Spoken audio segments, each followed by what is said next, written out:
So I was raised in a very, I would say, extremely Zionist family, but also very common way of being raised in Israel.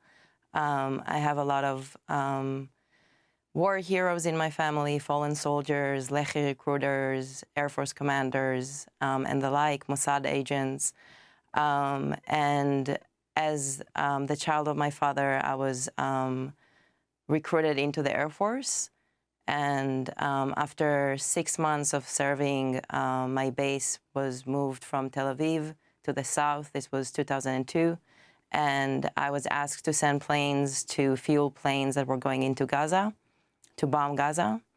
At that time, I didn't have the language to understand exactly what's happening. But as we returned to the base, I had my first panic attack and couldn't enter the base. And the next day had to come and stand trial. And I was grounded to the base for 3 weeks. And in those 3 weeks, I understand that I have to leave the army.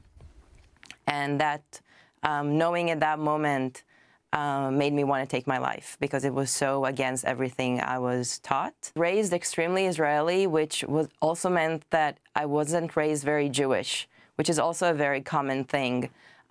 The way that the assimilation into Israeli identity happened within my lineages was to really remove the Jewishness and really become this tzabar, heroic IDF soldier identity. From that merging, the Zionist identity, a part of that propaganda is to really hold it within the cage of anti-Semitism. Like every time that we criticize Israel, someone can say, you're anti-Semitic, but in reality, there's nothing anti-Semitic about criticizing Israel. The merging of Israel with Judaism is something that Israel would like us to hold as a way to protect itself. But in reality, anti-Semitism is a very specific thing that we are not causing it, and we will not undo it. And the only thing we can do is to continue to resist it.